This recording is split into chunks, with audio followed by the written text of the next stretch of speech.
واذكروا نعمة الله عليكم وميثاقه الذي واثقكم به إذ قلتم سمعنا وأطعنا واتقوا الله إن الله عليم بذات الصدور يا أيها الذين آمنوا كونوا قوامين لله شهداء بالقسط ولا يجرمنكم شنآن قوم على ألا تعدلوا اعدلوا هو أقرب للتقوى واتقوا الله إن الله خبير بما تعملون وعد الله الذين آمنوا وعملوا الصالحات لهم مغفرة وأجر عظيم والذين كفروا وكذبوا بآياتنا أولئك أصحاب الجحيم يا أيها الذين آمنوا اذكروا نعمة الله عليكم إذ هم قوم أن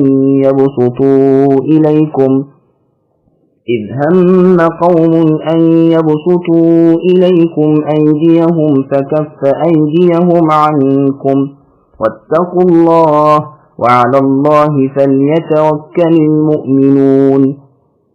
تم پر رب کی اے مسلمانوں جو نعمتیں نازل ہوئی ہیں انہیں یاد رکھو اور اللہ کے عہد کو بھی جس کا تم سے معاہدہ ہوا ہے جبکہ تم نے کہا ہم نے سنا اور مانا اور اللہ تعالیٰ سے ڈرتے رہو یقیناً اللہ تعالیٰ دلوں کی باتوں کے جاننے والے ہیں. اے ایمان والو تم للہیت کے ساتھ حق پر قائم ہو جاؤ راستی اور انصاف کے ساتھ گواہی دینے والے بن جاؤ. کسی قوم کی عداوت تمہیں خلاف عدل پر آمادہ نہ کر دے. عدل کیا کرو جو پرہیزگاری سے متصل ہے اور اللہ تعالیٰ سے ڈرتے رہو. یقین مانو کہ اللہ تعالیٰ تمہارے اعمال سے بہت باخبر ہیں. اللہ تعالیٰ کا وعدہ ہے کہ جو ایمان لائیں اور نیک کام کریں ان کے لیے وسیع مغفرت اور بہت بڑا اجر و ثواب ہے.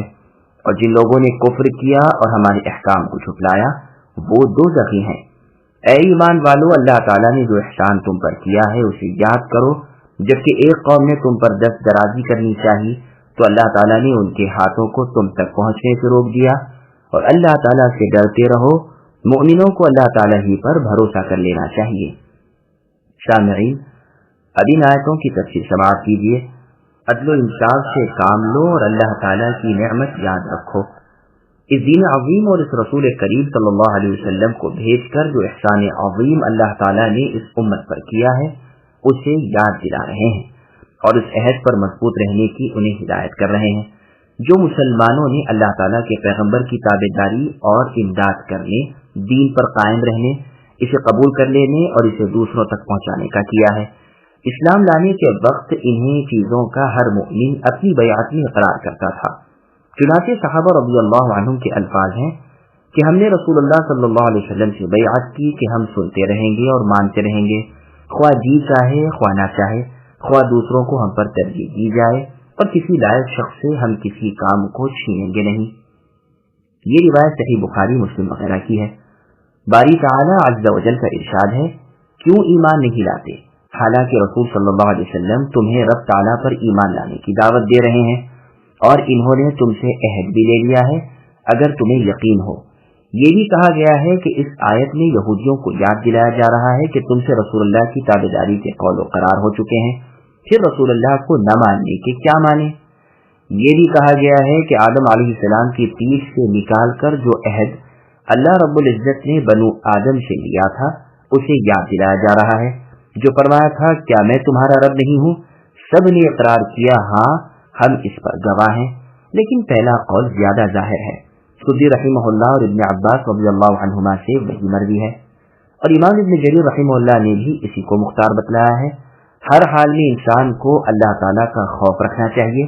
دلوں اور سینوں کے بھیدوں سے وہ اللہ بخوبی واقف ہے. ایمان والو لوگوں کے دکھانے کو نہیں بلکہ اللہ تعالیٰ کی وجہ سے حق پر قائم ہو جاؤ اور عدل یعنی انصاف کے ساتھ صحیح گواہ بن جاؤ. بخاری اور مسلم میں نعمان بن بشیر رضی اللہ عنہ سے روایت ہے کہ میرے باپ نے مجھے ایک عطیہ دے رکھا تھا.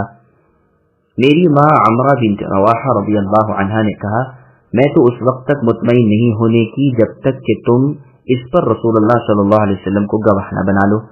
میرے باپ رسول اللہ صلی اللہ علیہ وسلم کی خدمت میں حاضر ہوئے, واقعہ بیان کیا تو رسول اللہ نے دریافت فرمایا کیا اپنی بقیہ اولاد کو بھی ایسا عطیہ دیا ہے؟ جواب دیا کہ نہیں تو رسول اللہ صلی اللہ علیہ وسلم نے فرمایا اللہ تعالیٰ سے ڈرو، اپنی اولاد میں عدل یعنی انصاف کیا کرو، جاؤ میں کسی ظلم پر گواہ نہیں بنتا، چنانچہ میرے باپ نے وہ صدقہ لوٹا لیا۔ یہ روایت بخاری اور مسلم وغیرہ کی ہے۔ پھر آگے اللہ نے فرمایا دیکھو کسی کی عداوت یعنی دشمنی اور ضد میں آ کر عدل سے نہ ہٹ جانا، دوست ہو یا دشمن ہو تمہیں عدل و انصاف کا ساتھ دینا چاہیے، تقوی سے زیادہ قریب یہی ہے۔ ہوا کی ضمیر کے مرجع پر دلالت فعل نے کرتی ہے، جیسے کہ اس کی نظیریں قرآن میں اور بھی ہیں اور کلام عرب میں بھی، جیسے اور جگہ اللہ کا فرمان ہے وَإِنْ قِيلَ لَكُمُ ارْجِعُوا فَارْجِعُوا هُوَ أَزْكَىٰ لَكُمْ، یعنی اگر تم کسی مکان میں جانے کی اجازت مانگو اور نہ ملے بلکہ کہا جائے کہ واپس لوٹ جاؤ تو تم واپس چلے جاؤ، یہی تمہارے لیے زیادہ پاکیزگی کا باعث ہے۔ بس یہاں بھی ہوا کی ضمیر کا مرجع مذکور نہیں لیکن فعل کی دلالت موجود ہے یعنی لوٹ جانا۔ اسی طرح مندرجہ بالا آیت میں یعنی عدل کرنا، یہ بھی یاد رہے کہ یہاں پر اقرب افعال التفضیل کا صیغہ ایسے موقع پر ہے کہ دوسری جانب اور کوئی چیز نہیں، جیسے اس آیت میں ہے اصحاب الجنت یومئذ خیر مستقرا واحسن مقیلا، اور جیسے کسی صحابیہ رضی اللہ عنہ کا عمر رضی اللہ عنہ سے کہنا کہ انت افض واغلب من رسول اللہ صلی اللہ علیہ وسلم، اللہ تعالیٰ سے ڈرو وہ تمہارے اعمال سے باخبر ہیں، خیر و شر کا پورا پورا بدلہ دیں گے، وہ ایمان والوں اور نیک کاروں سے ان کے گناہوں کی بخشش کا اور انہیں اجر عظیم یعنی جنت دینے کا وعدہ کر چکے ہیں۔ گو دراصل وہ اس رحمت کو صرف فضل ربانی سے حاصل کریں گے، لیکن رحمت کی توجہ کا سبب ان کے نیک اعمال بنے، بس حقیقتاً ہر طرح قابل تعریف و ستائش اللہ تعالیٰ ہی ہیں، اور یہ سب کچھ اللہ ہی کا فضل و رحم ہے۔ حکمت و عدل کا تقاضا یہی تھا کہ ایمانداروں اور نیک کاروں کو جنت دی جائے اور کافر اور جھٹلانے والوں کو جہنم واصل کیا جائے، چنانچہ یوں ہی ہوگا۔ پھر اپنی ایک اور نعمت اللہ تعالیٰ یاد دلاتے ہیں جس کی تفسیر یہ ہے، صحیح بخاری اور مسلم میں عبد الرزاق کی تفسیر میں ہے کہ جابر رضی اللہ عنہ فرماتے ہیں کہ رسول اللہ ایک منزل میں اترے، لوگ ادھر ادھر سایہ دار درختوں کی تلاش میں لگ گئے، رسول اللہ نے اپنے ہتھیار اتار کر ایک درخت پر لگا دیے، ایک اعرابی یعنی مشرک دیہاتی شخص نے آ کر آپ کی تلوار اپنے ہاتھ میں لے لی اور اسے سونپ کر رسول اللہ کے پاس کھڑا ہو گیا اور کہنے لگا اب بتاؤ کہ مجھ سے تمہیں کون بچا سکتا ہے؟ رسول اللہ نے فوراً جواب دیا اللہ تعالی۔ اس نے پھر یہی سوال کیا اور آپ نے پھر یہی جواب دیا، تیسری مرتبہ کے جواب کے ساتھ ہی اس کے ہاتھ سے تلوار گر پڑی۔ اب رسول اللہ نے صحابہ کرام رضی اللہ عنہم کو آواز دی اور جب وہ آ گئے تو ان سے سارا واقعہ کہہ سنایا۔ اعرابی اس وقت بھی موجود تھا لیکن آپ نے اس سے کوئی بدلہ نہ لیا۔ قتادہ رحمہ اللہ فرماتے ہیں کہ کچھ لوگوں نے دھوکے سے رسول اللہ کو قتل کرنا چاہا تھا اور انہوں نے اس اعرابی کو آگ کی گھاٹ میں بھیجا تھا، لیکن اللہ تعالیٰ نے اسے ناکام اور نامراد رکھا، فالحمدللہ۔ اس اعرابی کا نام صحیح احادیث میں غورث ابن حارث آیا ہے۔ ابن عباس رضی اللہ عنہما سے مروی ہے کہ یہودیوں نے رسول اللہ کو اور آپ کے صحابہ کو قتل کرنے کے ارادے سے زہر ملا کھانا پکا کر دعوت کر دی، لیکن اللہ تعالیٰ نے آپ کو مبتلا فرما دیا اور آپ بچ رہے۔ یہ بھی کہا گیا ہے کہ کعب بن اشرف اور اس کے یہودی ساتھیوں نے اپنے گھر میں بلا کر رسول اللہ کو صدمہ پہنچانا چاہا تھا۔ ابن اسحاق رحمہ اللہ وغیرہ کہتے ہیں کہ اس سے مراد بنو نضیر کے وہ لوگ ہیں جنہوں نے چکی کا پاٹ قلعے کے اوپر سے آپ کے سر پر گرانا چاہا تھا۔ جب آپ عامری لوگوں کی دیت کے لینے کے لیے ان کے پاس گئے تھے تو ان شریروں نے عمرو بن جحاش ابن کعب کو اس بات پر آمادہ کیا تھا کہ ہم تو رسول اللہ کو نیچے کھڑا کر کے باتوں میں مشغول کر لیں گے، تو اوپر سے یہ پھینک کر آپ کا کام تمام کر دینا۔ لیکن راستے ہی میں اللہ تعالیٰ نے اپنے پیغمبر کو ان کی شرارت و خباثت سے آگاہ کر دیا۔ رسول اللہ وہاں اپنے صحابہ کے وہیں سے پلٹ گئے۔ اسی کا ذکر اس آیت میں ہے۔ مومنوں کو اللہ تعالیٰ ہی پر بھروسہ کرنا چاہیے، کفایت کرنے والے اور حفاظت کرنے والے وہی اکیلے اللہ ہیں۔ اس کے بعد رسول اللہ بحکم باری تعالیٰ بنو نضیر کے یہودیوں کی طرف مع لشکر کے گئے، محاصرہ کیا، کچھ مارے گئے اور باقی کو جلا وطن کر دیا۔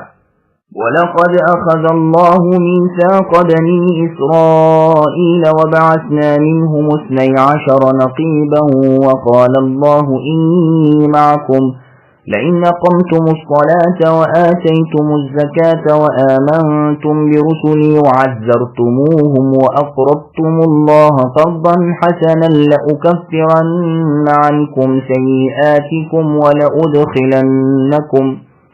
وَلَأُدْخِلَنَّكُمْ جَنَّاتٍ تَجْرِي مِنْ تَحْتِهَا الْأَنْهَارُ فَمَنْ كَفَرَ بَعْدَ ذَلِكَ مِنْكُمْ فَقَدْ ضَلَّ سَوَاءَ السَّبِيلِ فَبِمَا نَقْضِهِمْ مِيثَاقَهُمْ لَعَنَّاهُمْ وَجَعَلْنَا قُلُوبَهُمْ قَاسِيَةً يُحَرِّفُونَ الْكَلِمَ عَنْ مَوَاضِعِهِ وَنَسُوا حَظًّا مِّمَّا ذُكِّرُوا بِهِ ولا تزال تطلع على خائنة منهم إلا قليلا منهم فاعف عنهم واصفح إن الله يحب المحسنين ومن الذين قالوا إنا نصارى أخذنا ميثاقهم فنسوا حظا مما ذكروا به فأغرينا بينهم العداوة والبغضاء إلى يوم القيامة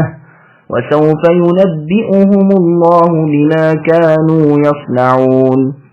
اللہ تعالیٰ نے بنی اسرائیل سے عہد و پیمان لیا اور انہی میں سے 12 سردار ہم نے مقرر فرمائے، اور اللہ تعالیٰ نے فرما دیا کہ یقیناً میں تمہارے ساتھ ہوں اگر تم نماز کو قائم رکھو گے اور زکوٰۃ دیتے رہو گے اور میرے رسولوں کو مانتے رہو گے اور ان کی مدد کرتے رہو گے اور اللہ تعالیٰ کو بہتر قرض دیتے رہو گے تو یقیناً میں تمہاری برائیاں تم سے دور رکھوں گا اور تمہیں ان جنتوں میں لے جاؤں گا جن کے نیچے چشمے بہ رہے ہیں۔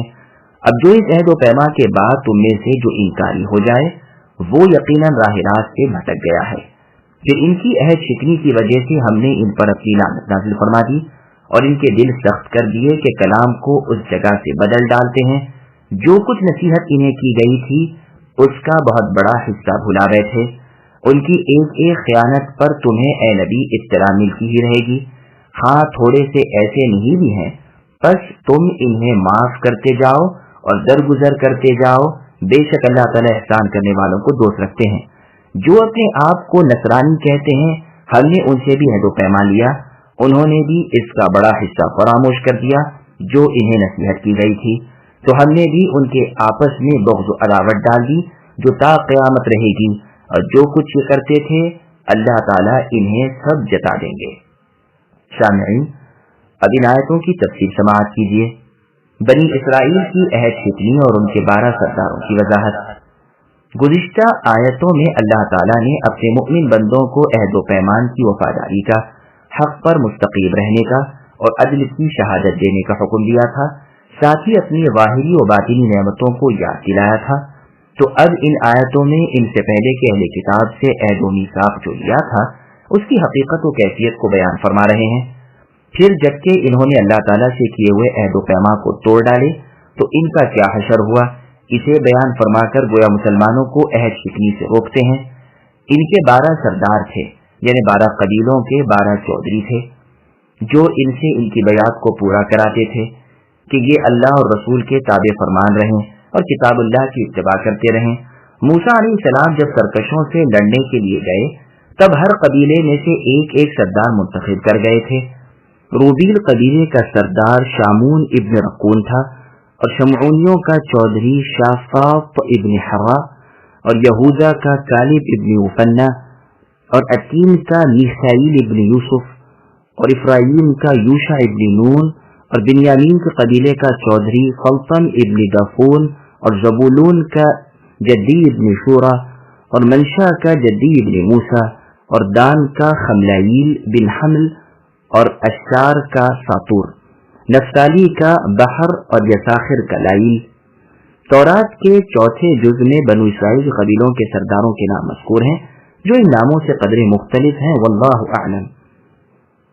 موجودہ تورات کے نام یہ ہیں: بنو روبیل پر یسور ابن سادون، بنی شمعون پر شموال ابن سوشکی، بنو یہوذا پر حشون ابن عمیذاب، بنو یاسخر پر شال ابن صاعون، بنو زبولون پر الیاد ابن حالوب، بنو افرائیم پر منشا ابن عمنہور، بنو منشا پر حملہ یائیل، بنو بنیامین پر ابیدن، بنو دان پر جعیزر، بنو اشار پر نحائل، بنو کان پر سیف ابن دعوائیل، بنو نفتالی پر اخبرہ۔ یہ یاد رہے کہ لیلۃ العقبہ میں جب رسول اللہ نے انصار سے بیعت لی اس وقت ان کے سردار بھی 12 ہی تھے، 3 قبیلہ اوس کے اسید بن حضیر، سعد بن خیثمہ اور رفاعہ ابن عبد المنذر رضی اللہ عنہم۔ بعض روایتوں میں ان کی بجائے ابو الہیثم ابن تیہان رضی اللہ عنہ کا نام ہے، اور 9 سردار قبیلہ خزرج کے تھے، ابو امامہ، اسعد بن زرارہ، سعد بن ربیع، عبداللہ بن رواحہ، رافع بن مالک بن عدلان، برا بن معرور، عبادہ بن صامت، سعد بن عبادہ، عبداللہ بن عمرو بن حرام، منذر بن عمرو بن حنیش رضی اللہ عنہم۔ انہی سرداروں نے اپنی اپنی قوم کی طرف سے پیغمبر آخر الزماں نبی صلی اللہ علیہ وسلم سے سننے اور ماننے کی بیعت کی۔ بخاری اور مسلم کی روایت میں ہے، جابر بن سمرہ رضی اللہ عنہ فرماتے ہیں، میں نے نبی صلی اللہ علیہ وسلم سے سنا ہے، لوگوں کا کام چلتا رہے گا جب تک کہ ان کے والی 12 شخص نہ ہونے۔ پھر ایک لفظ رسول اللہ نے فرمایا، لیکن میں نہ سن سکا تو میں نے دوسروں سے پوچھا کہ رسول اللہ نے اب کون سا لفظ فرمایا؟ انہوں نے جواب دیا، وہ سب قریشی ہوں گے۔ صحیح مسلم میں یہی لفظ ہیں۔ اس حدیث کا مطلب یہ ہے کہ 12 خلیفہ صالح نیک بخت ہوں گے جو حق کو قائم کریں گے اور لوگوں میں عدل کریں گے۔ اس سے ثابت نہیں ہوتا کہ یہ سب پے در پہ ایک بعد دیگرے ہی ہوں، پس 4 خلفاء تو پے در پہ ہوئے، ابو بکر، عمر، عثمان و علی رضی اللہ عنہم، جن کی خلافت بطریق نبوت رہی۔ انہیں 12 میں سے 5ویں عمر بن عبد العزیز رحمہ اللہ ہیں۔ بنو عباس میں سے بھی بعض اسی طرح کے خلیفہ ہوئے ہیں، اور قیامت سے پہلے پہلے ان 12 کی تعداد پوری ہونی ضروری ہے، اور انہی میں سے امام مہدی رحمۃ اللہ علیہ ہے، جن کی بشارت احادیث میں آ چکی ہے۔ ان کا نام رسول اللہ کے نام پر ہوگا اور ان کے والد کا نام رسول اللہ کے والد کا ہوگا۔ زمین کو عدل و انصاف سے بھر دیں گے، حالانکہ اس سے پہلے وہ ظلم و جبر سے پر ہوگی، لیکن اس سے شیعوں کا امام منتظر مراد نہیں، اس کی تو دراصل کوئی حقیقت ہی نہیں، نہ سرے سے اس کا کوئی وجود ہے، بلکہ یہ تو صرف شیعہ کی وہم پرستی اور ان کا تخیل ہے۔ نہ اس حدیث سے شیعوں کے فرقہ اثنا عشریہ کے ائمہ مراد ہیں۔ اس حدیث کو ان ائمہ پر محمول کرنا بھی شیعوں کے اس فرقے کی بناوٹ ہے جو ان کی کم عقلی اور جہالت کا کرشمہ ہے۔ تورات میں اسماعیل علیہ السلام کی بشارت کے ساتھ ہی مرقوم ہے کہ ان کی نسل میں 12 بڑے شخص ہوں گے۔ اس سے مراد بھی یہی مسلمانوں کے 12 قریشی بادشاہ ہیں، لیکن جو یہودی مسلمان ہوئے تھے اور تھے وہ اپنے اسلام میں کچے، ساتھ ہی جاہل بھی تھے، انہوں نے شیعوں کے کان میں کہیں یہ سور پھونک دیا اور وہ سمجھ بیٹھے کہ اس سے مراد ان شیعوں کے 12 امام ہیں، ورنہ احادیث اس کے صاف خلاف موجود ہیں۔ اب اس عہد و پیما کا ذکر ہو رہا ہے جو اللہ تعالیٰ نے یہودیوں سے لیا تھا کہ وہ نمازیں پڑھتے رہیں، زکوٰۃ دیتے رہیں، اللہ تعالیٰ کے رسولوں کی تصدیق کریں، ان کی نصرت و اعانت کریں، اور اللہ تعالیٰ کی مدد و نصرت ان کے ساتھ رہے گی، ان کے گناہ معاف ہوں گے اور یہ جنتیوں میں داخل کیے جائیں گے، مقصود حاصل ہوگا اور خوف زائل ہوگا۔ لیکن اگر وہ اس عہد و پیما کے بعد بھی پھر گئے اور اسے انسنا کر دیا تو یقیناً وہ حق سے دور ہو جائیں گے، بھٹک اور بہک جائیں گے۔